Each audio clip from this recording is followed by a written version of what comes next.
just my finances. Like the budgeting, you see how I am nitpicking every little thing. I've never been like that. Everything I have, my dream career, I manifested it. I'm trying to manifest a husband. Ain't nothing wrong with a nigga with a 9 to 5. I get it. They work hard. I used to have a 9 to 5. Nothing is wrong. Nothing is wrong. Nothing is wrong. You work hard, you have money. I get it. I need an entrepreneur. I need somebody that understands my mindset. Somebody that has the same lifestyle. It has nothing to do with money, everything to do with lifestyle, okay? When I'm in the bed at 3 a.m. checking emails, what you doing, babe? Working. What you doing? Working. Okay, love you. You want to hop on a flight tomorrow? I have a meeting in out of town. You want to go? Okay, let's go. Okay, you understand my life. You understand what I'm going through. I want to manifest that. What do you want in a man? What do you want? Let's start there. What do you want? Let's manifest it, baby. You can have it. Whatever you want, you can have it. Manifest that shit. Ain't nothing wrong with a nigga with a 9 to 5. Ain't nothing wrong with an entrepreneur ass nigga. Manifest whatever you want. I want to manifest an entrepreneur ass husband. I don't care what you do. Entrepreneur, graphic designer, sell t-shirts, sell drugs, rapper. I just don't have it like to spend the liquid. Yeah. I'm used to having liquid. I'm used to seeing a certain amount in my account. But stop it. Get some help.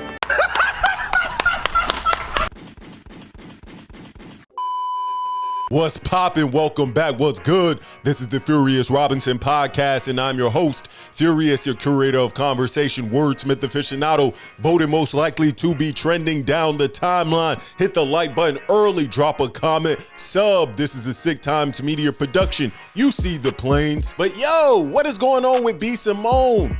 Crying wolf, saying she's broke. You can't be broke. People that say they make $600K a year off close friends on IG, y'all can't be broke. People that say they buy houses, they settle divorces, they hand out checks, nah, you can't be broke. And then crazy enough, when you don't date 9 to 5 workers, when you don't date stable individuals with good jobs, you want entrepreneurs. You want people shaking and baking. He can't have a 9 to 5. What? Why not? You don't want him to have an honest job? I mean, he could be a hustling entrepreneur. So you want him to be you want CEO status? Yes. Okay, he can't so like he can't clock in and clock out. No. Damn, I think Simone. entrepreneurs should date entrepreneurs. Okay, but still there's people who have really good jobs with vocational skills. If he's a mechanic. I'm sure, but no, you're not gonna understand my lifestyle. You're not gonna understand why I'm up at 3 a.m. Oh, damn, you're making this hard for me. Okay, all right. You know, he has to be an entrepreneur. A business owner. Just wake it up. You want an athlete, an actor. You want to live a lifestyle. You want to be on yachts in France. You want to be at the Cannes Film Festival. You want to be at all these different networking events that essentially up your status. And that's cool. But when you start to clown H&M, which is crazy to me, shopping at H&M is broke. That's a whole, boy, we living in a new land. B. Simone was speaking pure internet babble into a mic. And she had her friend here, which I was trying to find this woman's name, which is crazy to me that they introduced this whole entire podcast, got into it. B. Simone got her stuff off. They didn't even introduce the woman. Yo, this just B. Simone friend. She just here for the clout. She's about to wake up a story to me that is unnatural in itself as we call people friends. If this is a friendship, I wouldn't wish this on my worst enemy. I think about all the things I did in my past for people, for friends, for niggas, for family, for the wrong people.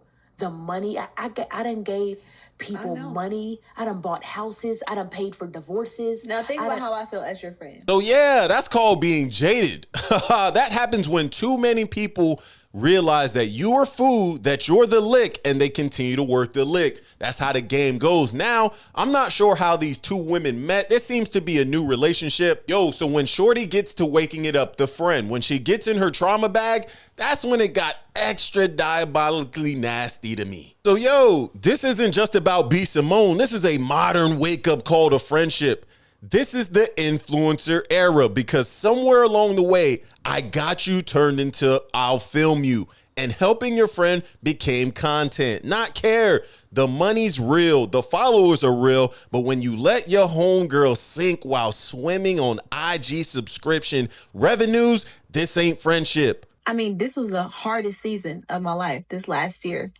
And sometimes from the public perception, it's like being a best friend with a celebrity. everybody thinks that, oh, because you're connected to this person, then your life is just as grand as theirs, or you got it, or they helping you. Baby, when I tell you, didn't have a job, living with my parents, a single mom, all this happened to me this past year. Jesus. And then it's like to not have resentment in my heart towards you because I saw you do this for other people. I saw you give a check to somebody to help them through whatever they went through. And it's like, God, like, I love from that's my soul, and I can't get nobody didn't give me a handout, but guess what? That wasn't your responsibility. I just don't have it like to spend the liquid. Yeah. I'm used to having liquid. I'm used to seeing a certain amount in my account. God had to take me through that for my own season, for my own thing. I had to get my car repossessed. Jesus. I had to go through the food stamps line. I had to be on Medicaid. Because I'm building my story too. But it's like, as a friend somebody who has it, it's hard to digest. This is spiritual fraud. A lot of the connection, what seems to be between these two women, seems to be a religious connection. Cool, y'all got church, that's a vibe. But speaking your business directly into the camera, all for clout. I just don't have it like to spend the liquid. Yeah. I'm used to having liquid. I'm used to seeing a certain amount in my account. But while your friend sits there and says, Jesus. No, where were you? Like, where were you? I'm speaking directly about a situation that you were involved in adjacently, and all you can do is film it. As I watched this entire podcast, I realized I don't know this woman's name. So she's just giving up this entire story with no landing page, no newsletter. How did you get out of this trauma? You're just giving it up on B. Simone's podcast. Cool. So I'm like, man, let me do my homework. I go to the description of the podcast where, you can get some insight into the people on the show. Nothing. It's all B. Simone tags. The game is nasty. There's people out there that want to see you do good, just not better than them. B. Simone is one of those people. I can't hold you. When I see people like this, I call them gatekeepers because they've made it to a point in the game where not a lot of people have made it. They're outliers. They've jumped into the 1% of influencers, of creators, of musicians, whatever B. Simone does. And she has friends struggling. Shorty said she was on Medicaid. She said she was on food stamps. Why did B. Simone not have an allocated job for her? Photographer, executive assistant, manager, something. Merchandiser of the merch, something. You gotta sell merch. You gotta do something, bruv. It's just my finances. Like, the budgeting. You see how I am nitpicking every little thing. I've never been like that.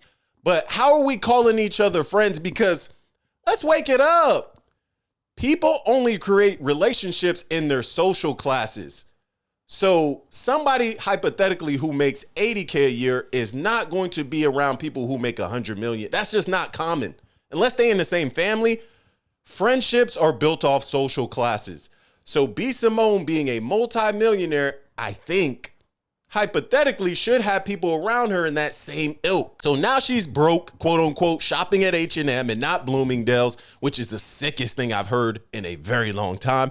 All while she essentially milks her friend for clout. When I tell you, didn't have a job, living with my parents, a single mom, all this happened to me this past year. Jesus. Her friend was broke down bad, single mom, living with her parents. And B. Simone was just like, Jesus. Can you imagine? Are we still even cultivating these types of fake relationships in real life? Because this to me seems very fake.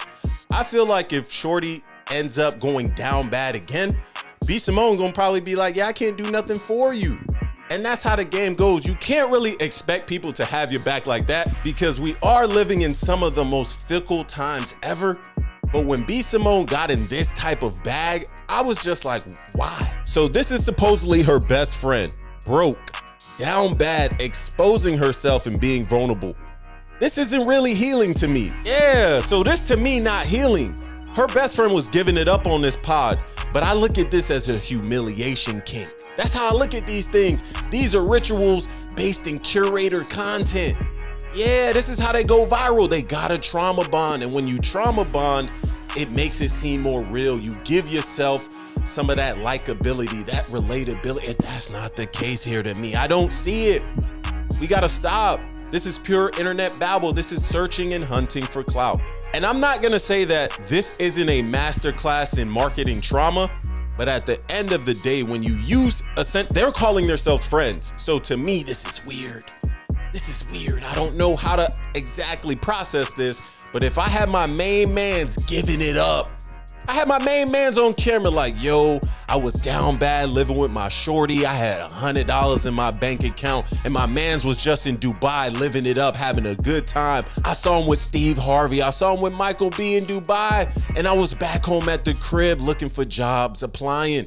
Imagine if I had my main mans on camera giving it up. But that's what B. Simone is doing essentially in this moment. She's monetizing off of her friend's trauma. You gotta ask yourself, what role you play in this friendship? Is there a hidden agenda here? Because when these cameras cut off and we get back to real life, can I actually count on you? That's the real thing to me. So B. Simone needs to sit down forever. And I didn't really get into the broke conversation because that was too easy to me. B. Simone clowning 9-to-5 workers as now she's about to get back to that 9-to-5. We were in Bloomingdale's yesterday. I'm like, we have to go to H&M. Yeah. Like I notice it in me now, just nitpicking. And it's not even. Let's go find you that application. You going broke, huh? You looking at your finances, huh? That was too easy. Because they go broke every day. It's peaks and valleys out here. So I'm never going to essentially clown the next man too much unless it's Dame Dash. Dame Dash was wilding back in the day. So he deserves a little bit of that. But B. Simone, I'm going to let her rock. She going broke. I think she'll be back getting her finances together. It seems like she's getting in the church. She's meeting new friends. But let me know what you think in the comments. Is B. Simone one of the worst friends ever for her exploiting Shorty on camera? Or was Shorty just being vulnerable, trying to, increase her popularity and brand? But let me know what you think in the comments. Hit the like button, subscribe to the channel. This is the Furious Robinson Podcast, a Sick Times Media production. Stay dangerous.